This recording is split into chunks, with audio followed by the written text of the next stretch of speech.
السلام علیکم ورحمۃ اللہ وبرکاتہ. وعلیکم السلام ورحمۃ اللہ وبرکاتہ. وعلیکم السلام ورحمۃ اللہ وعلیکم وبرکاتہ. السلام سر. ماشاء اللہ ماشاء اللہ.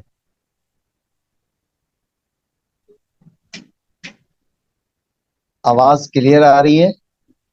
جی کلیئر ہے. جی سر Clear ہے بالکل. کلیئر ہے. سر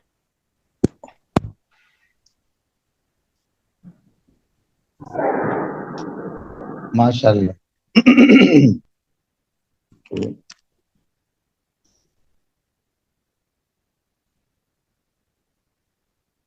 السلام علیکم سر. وعلیکم السلام ورحمۃ اللہ وبرکاتہ.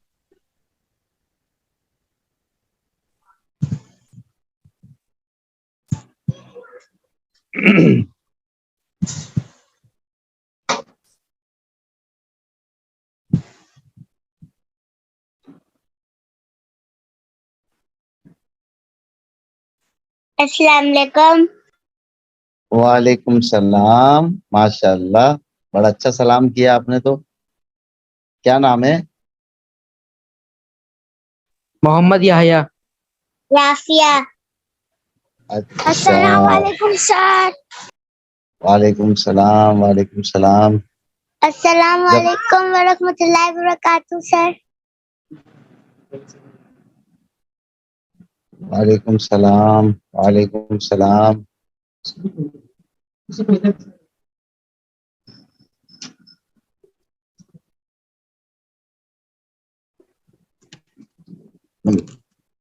یہ دروازہ بھی بند کرو. چلو جیسے جیسے بچے آتے رہیں گے انشاءاللہ تو بات تو شروع کر دیتے ہیں. آج ہمارا ٹاپک آپ تمام بچوں کو معلوم ہے کہ والدین کے حقوق پر انشاءاللہ بات ہوگی. اکارڈنگ ٹو قرآن و سنہ والدین کے کیا السلام حقوق ہیں. علیکم سر. وعلیکم السلام وعلیکم السلام. یہ سلام کا سلسلہ کب تک جاری رہے گا؟ تو سر ابھی ختم.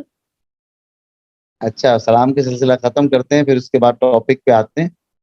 تو ٹاپک جو ہے ہمارا وہ آپ تمام بچوں کو پتہ ہے نا کیا ہے؟ کوئی والدین کے جواب؟ حقوق. والدین ہاں کے حقوق. ہاں ماشاء اللہ والدین کے حقوق. ہاں اور کوئی بتائے بھائی ٹاپک کیا ہے ہمارا آج؟ والدین کے حقوق according to Quran. According to sir Quran والدین اور کے حقوق. سنہ. ہاں قرآن اور سنہ. قرآن اور سنت کی روشنی میں ہمیں والدین کے ہم پر کیا حق ہیں کیا حقوق ہیں ان پر انشاءاللہ بات ہوگی. تو میں اپنے ٹاپک کی طرف آتا ہوں. تو اللہ نے کائنات بنائی. کائنات میں بہت ساری چیزیں بنائی اور کائنات کی ہر چیز انسان کے لیے بنائی. کائنات میں بے شمار چیزیں بنائی جو تمام چیزیں انسانیت کو فائدہ پہنچانے کے لیے ہیں. ٹھیک ہے یہ بات سمجھ آ گئی؟ تو انسان کو اللہ نے انسان کو اللہ نے اپنی عبادت کے لیے بنایا. پھر انسانوں میں بھی اللہ نے مختلف قسم کے انسان بنائے. کچھ اس میں سے جو ہیں وہ ہمارے بھائی بہن ہوتے ہیں. کچھ ان میں سے ہمارے رشتہ دار ہوتے ہیں. چچا ہوتے ہیں تایا ہوتے ہیں ماموں ہوتے ہیں. اور کچھ اس میں جو ہے وہ ہمارے چچا زاد ہوتے ہیں ماموں زاد ہوتے ہیں. کچھ انسانوں میں سے دو لوگ ایسے ہیں جو ہمارے والدین بنتے ہیں جنہیں والدین کہا جاتا ہے جو ہمارے ماں باپ ہوتے ہیں. اللہ تعالیٰ نے ان کو ان تمام رشتوں میں سب سے زیادہ اہمیت دی ہے.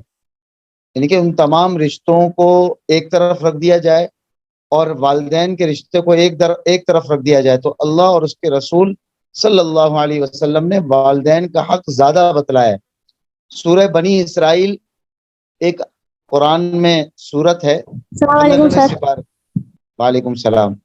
15ویں سپارے میں ایک سورت ہے سورہ بنی اسرائیل. اس میں ایک آیت نمبر 23 ہے. آیت نمبر 23. اس آیت میں اللہ تعالیٰ نے والدین کا جو حق بتلایا ہے بہت ہی خوبصورت انداز سے بتلایا ہے. تو ہم جتنے بچے ہیں وہ اس آیت پر اگر غور کریں، میں اس کا ترجمہ بھی کر دیتا ہوں اور اس کے بارے میں تھوڑی سی بات بھی کروں گا، اور پھر آپ کے کچھ سوالات بھی لیے جائیں گے. تو اس میں اللہ تعالیٰ نے اپنا حق بتایا نا کہ میرا حق کیا ہے کہ میری عبادت کرو. میرا حق کیا ہے؟ اللہ تعالیٰ کی عبادت کرنا. اب جو اللہ تعالیٰ کی عبادت کرتے ہیں وہ اللہ تعالیٰ کا حق ادا کرتے ہیں. اگر اللہ تعالیٰ کی عبادت نہیں کر رہے، نماز نہیں پڑھ رہے، روزہ نہیں رکھ رہے، زکوٰۃ نہیں دے رہے، حج پہ نہیں جا رہے، تو وہ کیا کر رہے ہیں؟ اللہ تعالیٰ کے حق کو ادا نہیں کر رہے. تو اللہ تعالیٰ اس پر کیا دیتا ہے؟ سزا دیتا ہے. تو ہم نے اللہ تعالیٰ کے حق کو ادا کرنا ہے. یہاں اللہ تعالیٰ فرما رہے ہیں وَقَضَىٰ رَبُّكَ أَلَّا تَعْبُدُوا إِلَّا إِيَّاهُ، کہ میرے حق کو ادا کرو، میری عبادت کرو، کسی کو اس عبادت میں شریک نہ ٹھہراؤ. ٹھیک ہے، پہلی بات تو یہ ہو گئی. پھر اس کے بعد اللہ تعالیٰ کسی اور چیز کا ذکر نہیں کر رہے کہ میرا حق ادا کرنے کے بعد تم یہ کام کرو، یہ کام کرو، یہ کام کرو، یہ کام نہیں، کسی اور چیز کا ذکر نہیں ہے. اس کے بعد اللہ تعالیٰ نے فوراً سے یہ حکم دیا ہے کہ اس کے بعد تم نے والدین کے ساتھ حسن سلوک یعنی کہ اچھا برتاؤ کرنا ہے، اچھا جو ہے کہ ان کے ساتھ عمل کرنا ہے، والدین کا حق ادا کرنا ہے. اس کی اللہ تعالیٰ فوراً سے ترغیب دے رہے ہیں. اچھا، اپنا حق جب اللہ تعالیٰ بیان کر رہے ہیں کہ وَقَضَىٰ رَبُّكَ أَلَّا تَعْبُدُوا إِلَّا إِيَّاهُ، کہ میرا حق ادا کرو، بس اس میں اتنی سی بات کر کے اللہ تعالیٰ نے بات ختم کر دی. اس میں تفصیل بیان نہیں کی اللہ تعالیٰ نے کہ میرا حق بیان کرنے کے، میرا حق کیا ہے اس کی تفصیل اللہ تعالیٰ بیان کر رہے ہو. نہیں، اللہ تعالیٰ نے کہا بس میری عبادت کرو. تو اس کے بعد والدین کی جب باری آتی ہے اللہ تعالیٰ تفصیل بیان کرتے ہیں، بہت زیادہ تفصیل ہے، بڑی لمبی تفصیل اللہ تعالیٰ نے بیان کی کہ والدین کا حق تم کیسے ادا کر سکتے ہو. تو اس کا یہ ہے کہ اللہ تعبدوا الا اياه وبالوالدین احسانا وبذی القربى، یعنی کہ وبالوالدین احسانا، یعنی کہ والدین کے ساتھ حسن سلوک کا معاملہ رکھو، اچھے برتاؤ کے ساتھ، اچھے سلوک کے ساتھ والدین کا خیال کرنا ہے، والدین کو تنگ نہیں کرنا ہے، والدین کی نافرمانی نہیں کرنی ہے. تو یہ ہمیں اللہ تعالیٰ قرآن میں اس کی تفصیل سے اس کو بیان کر رہے ہیں. پھر آگے فرمایا کہ وَخْفِضْ لَهُمَا جَنَاحَ الذُّلِّ، کہ ان کے سامنے اپنے یعنی کہ اپنے آپ کو بچھا دینا ہے، ان کے سامنے جو ہے نا بدتمیزی نہیں کرنی ہے، ان کی بے ادبی نہیں کرنی ہے، ان کے سامنے آواز نہیں اٹھانی ہے، ان کے سامنے جو ہے وہ زور سے بولنا نہیں ہے، ان کی بات کو غور سے سننا ہے. یہ سارا اس میں آتا ہے وَخْفِضْ لَهُمَا جناح الذل، یعنی کہ اپنے آپ کو بالکل گرا کر اور بالکل جو ہے وہ یعنی کہ اپنے آپ کو یعنی کہ بالکل کمزور سمجھ کر جو ہے نا وہ ان کے سامنے اپنے آپ کو پیش کرنا ہے. تو یہ اللہ، آواز آ رہی ہے؟ کوئی آ رہی ہے؟ آواز آ رہی ہے؟ تو میں یہ عرض کر رہا تھا کہ آپ نے والدین کے ساتھ ان کے سامنے زور سے نہیں بولنا ہے، یعنی کہ اونچی آواز میں بات نہیں کرنی ہے. وَقُلْ لَهُمَا قَوْلًا كَرِيمًا، اس میں اللہ تعالیٰ فرما رہے ہیں کہ ان کے ساتھ نرم بات کرنی ہے، ہلکی بات کرنی ہے.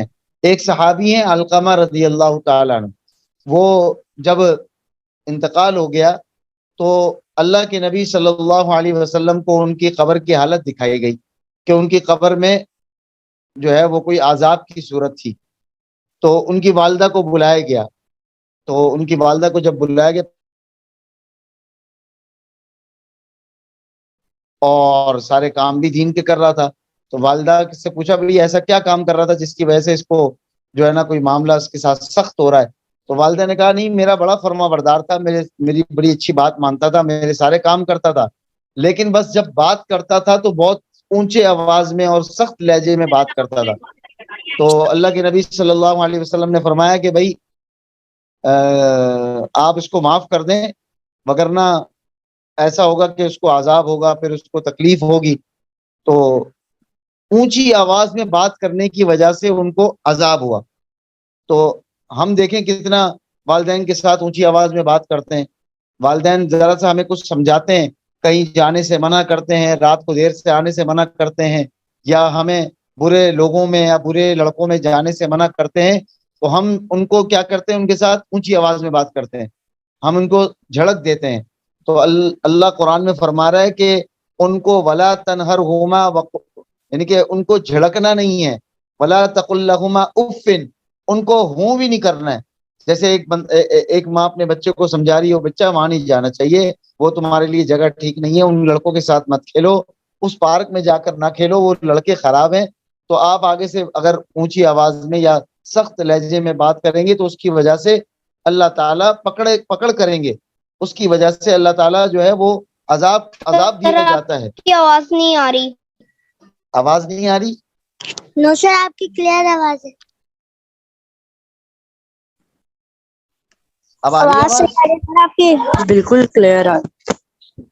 اچھا, تو میں یہ عرض کر رہا تھا کہ اللہ تعالیٰ نے اپنے حق کے بعد جو سب سے زیادہ حق بتلایا ہے وہ والدین کا بتلایا ہے, کیونکہ والدین وہی دو لوگ ہیں جن کو اللہ کے نبی صلی اللہ علیہ وسلم نے ایک کو جنت کا دروازہ کہا ہے, ایک کو ایک کے قدموں کے نیچے جنت کو رکھا ہے. یعنی کہ ایک کے قدموں کے نیچے جنت ہے اور ایک کو دروازہ کہا ہے. اگر ہم کسی گھر میں داخل ہونا چاہتے ہیں, کوئی اچھے گھر میں داخل ہونا چاہتے ہیں, یا ہمیں کوئی گھر پسند آیا, ہم چاہتے ہیں کہ اس کے دروازے, اس گھر میں ہم داخل ہوں, تو ہم کس اینگل سے داخل ہوں گے؟ کھڑکی سے داخل ہوں گے؟ نہیں, ہم اس گھر میں دروازے سے داخل ہوں گے. اللہ تعالیٰ نے اس انسان کے لیے, اگر وہ مسلمان ہے تو اس کے لیے جو ٹھکانہ بنایا وہ جنت کو بنایا. کس کو بنایا؟ جنت کو.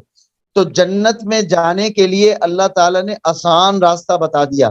وہ کیا ہے کہ تمہارے جو والد ہیں, یعنی کہ تمہارے جو فادر ہیں, ہم سب کے جو فادر ہیں, وہ جنت کا دروازہ ہے. وہ کیا ہے؟ جنت کا گیٹ ہے. اگر ہم ان کو خوش رکھیں گے, ان کو راضی رکھیں گے, ان کی خدمت کریں گے, ان کی بات پر عمل کریں گے, ان کی باتوں کو مانیں گے, ان کو برے الفاظ سے یا برے لہجے سے ان سے بات نہیں کریں گے, اونچی آواز میں ان سے بات نہیں کریں گے, ان کی فرما برداری کریں گے, تو اللہ تعالیٰ یہ دروازہ بنا دیں گے ہمارے لیے جنت میں جانے کا. ہم آسانی کے ساتھ جنت میں داخل ہو سکتے ہیں. اور پھر جنت ماں کے قدم, والدہ جو ہماری مدر ہیں, ان کے قدموں کے نیچے ہے. یعنی کہ دروازے سے داخل ہو کر ہم جس جنت میں جائیں گے وہ جنت ماں کے قدموں کے نیچے ہے. تو ماں سے بھی اونچی آواز سے بات نہیں کرنی ہے. ایک صحابی رسول اللہ صلی اللہ علیہ وسلم کے پاس تشریف لاتے ہیں اور عرض کرتے ہیں, یا رسول اللہ, مجھ پر کس کا حق سب سے زیادہ ہے؟ یعنی کہ میں کس کے ساتھ سب سے اچھے انداز سے بات کروں, کس کا حق مجھ پر سب سے زیادہ ہے؟ تو آپ صلی اللہ علیہ وسلم نے فرمایا تمہاری والدہ کا. پھر اس کے بعد پوچھا, پھر اس کے بعد کس کا ہے؟ پھر آپ صلی اللہ علیہ وسلم نے فرمایا کہ تمہاری والدہ کا. پھر اس نے یہی سوال کیا, اس کے بعد پھر کون ہے؟ پھر آپ صلی اللہ علیہ وسلم نے فرمایا تمہاری والدہ کا. پھر اس نے چوتھی مرتبہ پوچھا کہ پھر اس کے بعد کس کا حق ہے؟ تو آپ صلی اللہ علیہ وسلم نے فرمایا تمہارے والد کا. وعلیکم السلام. وعلیکم السلام.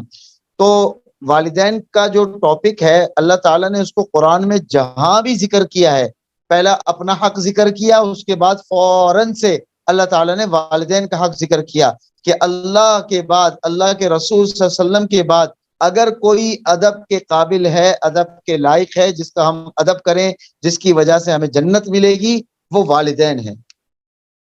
ایک حدیث ہے, الدین کلہ ادب.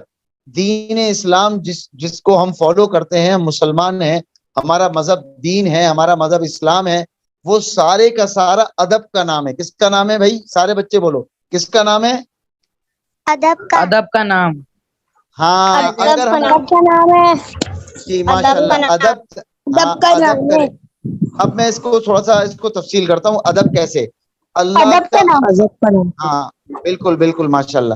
ادب کیسے؟ اللہ نے اس دین کو نازل کیا تو ہم نے اللہ کا ادب کرنا ہے, اللہ کا احترام کرنا ہے, اللہ کے حق کو ادا کرنا ہے.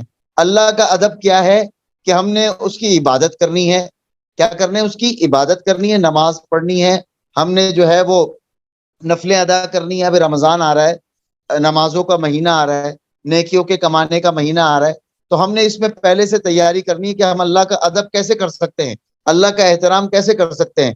تو ہم اللہ کے حق کو ایسے ادا کر سکتے ہیں کہ ہم خوب, اللہ نے جو ہمارے اوپر فرائض رکھے ہیں, نماز کی صورت میں, روزے کی صورت میں, اگر ہم بچوں میں سے کوئی 14 سال کا بچہ ہے, یا 13 ہے, یا 12 سال ہے, یا 10 سال, اگر وہ صحت ہے, روزہ رکھ سکتا ہے, تو وہ روزہ رکھے، اس کو ثواب ملے گا. جو 14 سال کا ہے اس پہ تو روزہ فرض ہے، جو 15 سال کا ہے اس پہ روزہ فرض ہے، وہ تو روزہ رکھے گا، نہیں رکھے گا تو گناہ ہوگا. تو اللہ کا ادب یہ ہے کہ اللہ نے جو ہم پر چیزیں مقرر کی ہیں نماز کی صورت میں، روزے کی صورت میں، تو ہم نے وہ چیزوں کو اپنے وقت پہ ادا کرنا ہے. نماز کا وقت ہو جائے، ہم نماز پڑھنے کے لیے مسجد میں چلے جائیں، وضو کریں، وضو کرنے کا طریقہ سیکھیں، وضو کر کے نماز پڑھیں اور نماز کے ذریعے سے ہم اللہ کا ادب کریں. ٹھیک ہے. پھر اس کے بعد دوسرا مرتبہ کس کا ہے؟ رسول اللہ صلی اللہ علیہ وسلم کا ہے. ہم ان کا ادب کریں. اللہ نے دین کو نازل کیا، دین کو جس ذات پر نازل کیا، جس ہستی پر نازل کیا، وہ قرآن پاک جس ہستی پر نازل کیا گیا وہ رسول اللہ صلی اللہ علیہ وسلم ہے. تو ہم نے حضور صلی اللہ علیہ وسلم کا ادب کرنا ہے. ان کی شان میں گستاخی نہیں کرنی، ان کے لیے برے الفاظ نعوذ باللہ استعمال نہیں کرنے ہیں، اور ان کے بتائے ہوئے طریقوں پر عمل کرنا ہے، ان کی سنتوں پر عمل کرنا ہے. اب صبح سے لے کے سر شام آپ کی تک آواز دیکھیں. کٹ رہی ہے. اچھا آواز کٹ رہی ہے؟ اب آ رہی ہے آواز؟ جی سر، جی اب بالکل. آ رہی ہے. ابھی تک جی تو جی. ایک بھی دفعہ نہیں کبھی. ہاں تو میں یہ عرض کر رہا تھا کہ ادب کا نام ہے نا، تو رسول اللہ کا ادب یہ ہے کہ ہم ان کی ایک ایک سنت کو پورا کریں. ہم صبح اٹھتے ہیں، صبح اٹھنے کی دعا ہم یاد کریں. ٹھیک ہے. ہم پھر جو ہے وہ نماز پڑھنے کے لیے نکلتے ہیں، وضو کرنے سے پہلے باتھ روم میں جا رہے ہیں، باتھ روم میں جانے کی دعا کریں. باتھ روم میں جانے کی دعا جانے سے پہلے کرنی ہے، باہر کھڑا ہو کر، یہ سنت ہے. پھر اندر جائیں باتھ روم کر کے جب واپس آئیں تو باہر نکل کر پھر دعا کریں، سنت ہے. اور پھر اس کے بعد مسجد میں آ رہے ہیں تو مسجد میں داخل ہونے کی دعا، مسجد سے نکلنے کی دعا، کھانا کھانے کی دعا، کھانے کے درمیان کی دعا، اگر بسم اللہ پڑھنا بھول جائیں تو بھولنے پر کیا پڑھنا ہے، کھانے کے بعد کی دعا. پھر اس طرح بازار میں جا رہے ہیں تو دعا پڑھنی ہے. سواری میں چڑھ رہے ہیں، یعنی کہ سواری گاڑی میں، اسکول جا رہے ہیں، اسکول کالج یونیورسٹی یا اسکول جا رہے ہیں بچے، تو اس میں جب آپ وین لینے آتی ہے، وین میں آپ چڑھیں تو آپ سواری کی دعا پڑھیں، سواری سے اترنے کی دعا پڑھیں، گھر میں جب داخل ہو رہے ہیں تو دعا پڑھیں، گھر سے جب باہر جا رہے ہیں تو دعا پڑھیں. یہ تمام دعائیں رسول اللہ صلی اللہ علیہ وسلم نے سکھلائی ہیں، بتلائی ہیں. ان کا ادب یہ ہے کہ ہم نے ان کی شان میں بھی گستاخی نہیں کرنی ہے اور ہم نے ان کی سنتوں پر بھی عمل کرنا ہے، تو ہم ان کا ادب کر سکتے ہیں. باقی جتنے انبیاء ہیں ہم نے ان کا احترام کرنا ہے، ان کی شان میں بھی ہم نے کوئی ہلکی بات نہیں کرنی. پھر اس کے بعد تمام صحابہ جو دین پر عمل کرنے والے سب سے پہلے لوگ ہیں، قرآن کی تلاوت سننے والے سب سے پہلے لوگ ہیں، وہ سب سے پہلی جماعت ہے جو دین پر چلنے والی تھی. تو ہم نے ان کا بھی ادب کرنا ہے. ہم نے اس کے بعد تابعین کا بھی ادب کرنا ہے، تبع تابعین کا بھی ادب کرنا ہے، محدثین کا ادب کرنا ہے. جتنے مقدس مقامات ہوتے ہیں، جو مسجدیں ہوتی ہیں، مسجدوں کا ادب کرنا ہے. جتنے بزرگان دین کے، جو اولیاء کے، جو اللہ والے ہیں، ان کے جو مزارات ہیں، ان کو ہم نے ان کی بے ادبی نہیں کرنی. ٹھیک ہے. اور جتنے دین کو پھیلانے والے لوگ ہیں، علماء ہیں، مساجد میں تبلیغ والے ہیں، تبلیغ والے، خانقاہ والے، مساجد والے، مدارس والے، طلباء، علماء، ان کا بھی ادب کرنا ہے، کیونکہ یہ دین کو پھیلانے کا ذریعہ ہے ہر دور کے اندر. تو ہم نے ان کا بھی ادب کرنا ہے. پھر ہم اپنے گھر میں آ جائیں. ہم اپنے گھر میں جب آتے ہیں تو ہم نے اپنے والدین کا بھی ادب کرنا ہے، ہم نے اپنے بڑے بھائیوں کا بھی ادب کرنا ہے، ہم نے اپنے رشتہ دار جو ہم سے بڑے ہیں ان کا بھی ادب کرنا ہے، اور جو ہم سے چھوٹے بچے ہیں ہم نے ان کے ساتھ اچھے سلوک سے بات کرنی ہے، شفقت سے بات کرنی ہے.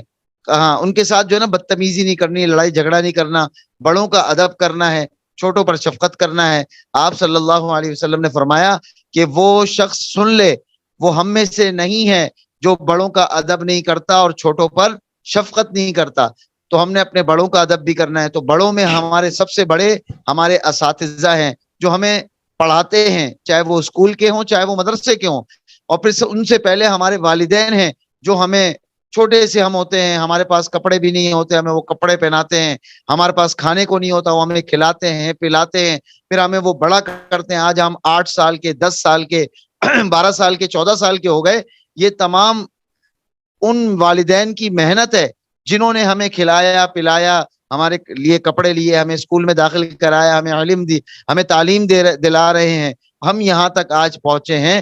تو اس میں والدین کا بڑا کردار ہے. تو ہمیں اس بارے میں بالکل بھی ہمیں جو ہے نا وہ ادب کو ملوز خاطر رکھنا ہے، ادب کو چھوڑنا نہیں ہے. ادب چھوڑیں گے تو دین چلا جائے گا. میں نے کہا نا دین سارے کا سارا ادب ہے. اگر ادب نہیں کیا تو دین بھی نہیں رہا، دین بھی چلا جائے گا. اور جب دین چلا جائے گا تو پھر ہم کس بات کے مسلمان ہیں؟ تو ہم نے اللہ کا، رسول کا، آسمانی کتابوں کا، قرآن پاک کا. اب قرآن پاک ہے، جیسے قرآن پاک آسمانی کتاب ہے، اس کا ادب کرنا ہے. اس کا ادب کیا ہے؟ اس کی روز کے اعتبار سے اس کی تلاوت کرنی ہے، اس کو سیکھنا ہے، اس کو پڑھنا ہے. ابھی رمضان قرآن کا مہینہ ہے، تراویوں میں بھی قرآن پڑھا جاتا ہے، حفاظ جگہ جگہ قرآن سناتے ہیں. آپ میں جتنے اگر حافظ بچے ہیں جنہوں نے حفظ کیا ہوا ہے وہ قرآن پاک سنائیں. اور رمضان میں قرآن پاک زیادہ سے زیادہ پڑھنے کی جو ہے نا کوشش کرنی چاہیے کہ ہم زیادہ سے زیادہ قرآن پاک پڑھیں. کیوں؟ رمضان قرآن کا مہینہ ہے. موبائل میں ٹائم ضائع کرنے سے بہتر ہے کہ آپ قرآن پاک میں اپنا وقت لگائیں. تو قرآن پاک پڑھنے سے قرآن پاک آپ کی شفاعت کرے گا، آپ کی جو ہے نا، آپ کے لیے جنت کا سرٹیفکیٹ بنے گا، جنت میں داخلے کا ذریعہ بنے گا. اگر آپ قرآن پاک نہیں پڑھیں گے اور اس کو اپنی زندگی سے بے دخل کریں گے اور اس کی تلاوت نہیں کریں گے، اس کو چومیں گے نہیں، اس کو ہاتھ نہیں لگائیں گے، اس کو دیکھیں گے نہیں، تو قرآن پاک بھی قیامت کے دن پتہ کیا بولے گا کہ جس طرح اس نے مجھے دنیا میں بھلا دیا، مجھے دیکھا نہیں، مجھے چھوڑ دیا، آج میں اس کو چھوڑتا ہوں. پھر اللہ کے نبی صلی اللہ علیہ وسلم نے فرمایا جس کو اس دن قرآن چھوڑ دینا تو پھر اس کو کوئی پکڑنے والا نہیں ہوگا، پھر اس کو کوئی اس کی سفارش کرنے والا نہیں ہوگا. تو اللہ کے آج ہمارے پاس دنیا میں قرآن موجود ہے، ہمارے پاس والدین موجود ہیں، ہم قرآن کا ادب کرنے والے بن جائیں، ہم والدین کا ادب کرنے والے بن جائیں تو ہماری زندگیاں وہ بیت اللہ سے بھی زیادہ ہے. کسی کو اگر ہم برا بلا کہتے ہیں نا، زبان سے برا بلا کہتے ہیں، تو کسی انسان کو برا بلا نہیں کہنا چاہیے، کسی مسلمان کو زبان سے برا نہیں کہنا چاہیے. اگر اس کے دل کو تکلیف ہو گئی، برا لگ گیا اس کو، تو وہ بیت اللہ، اللہ کے گھر سے، اللہ کو گھر کے گرانے سے بھی زیادہ برا گناہ ہے کسی آدمی کو برا بلا کہنا، کسی بھی شخص کو. پھر والدین کو برا بلا کہنا اور زیادہ بڑا گناہ ہے، اور پھر والدین کو برا بلا کہنے کے ساتھ ان کو مارنا اور زیادہ بڑا گناہ ہے، اور پھر ان کو گولی مارنا اور بڑا گناہ ہے. یعنی کہ اس سے بڑا کوئی گناہ ہو ہی نہیں سکتا. جو اس بچے نے کیا کہ ٹک ٹاک سے اس کو منع کیا انہوں نے، والدین نے، تو اس نے غصے میں آ کر اپنے والدین کو گولی مار دی. یہ تو بہت بڑا اس نے گناہ کیا، اس سے بڑا کوئی گناہ ہو نہیں سکتا، اس کا عذاب بھی بڑا سخت ہے. دونوں کو ماریے، صرف ایک کو ماریے؟ ماری تو دونوں کی تھی، لیکن ان کی والدہ زخمی ہو کر بچ گئی. تو بعد میں ان کی والدہ نے پتہ کیا کہا؟ والدہ دیکھیں کتنی محبت کرتی ہے اپنے بچوں سے. اس کی والدہ نے کہا کہ میرے بچے کو معاف کر دیا جائے اور میرے بچے کو کچھ نہ کہا جائے. وہ اس نے جو ہے نا غصے میں کیا ہے، اس کو جو ہے نا پھانسی نہ دی جائے، اس کو جو ہے نا جیل میں نہ ڈالا جائے. دیکھیں والدہ جو ماں ہوتی ہے وہ کتنی محبت کرنے والی ہوتی ہے بچوں سے. ہم ان کو تکلیف دے رہے ہوتے ہیں، ان کی بات نہیں مان رہے ہوتے. وہ ہمیں کھانا بنا کر کھلاتی رہی ہیں، ہمیں جو ہے نا چھوٹے سے ہمیں بچے تھے ہمارے جو ہے نا وہ ہمیں کپڑے ہمیں دلائے، ہمیں سب چیزیں ہمیں وہ والدین کرتے ہیں ہمارے. تو ہم ان کو اس طرح سے ان کے ساتھ برا سلوک کریں گے، اچھی بات نہیں ہے. جی سر. اور کوئی سوال؟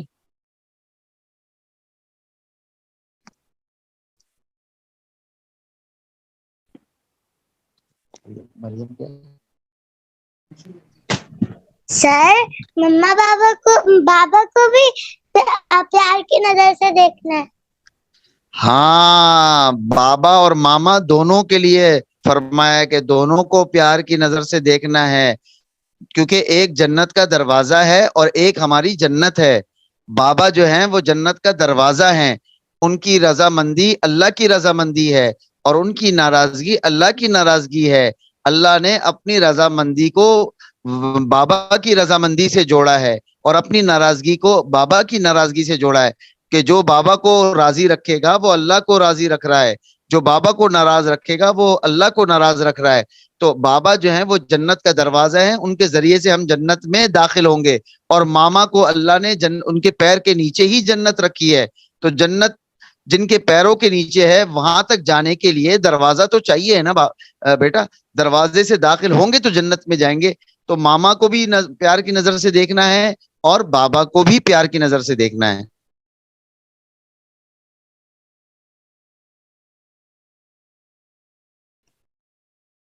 اور کوئی سوال؟ ایک اور کوئی آخری سوال کر لیں، ہمارا وقت مکمل ہو چکا ہوا ہے. کوئی ایک سوال اور کرنا چاہتا ہے تو کر لے.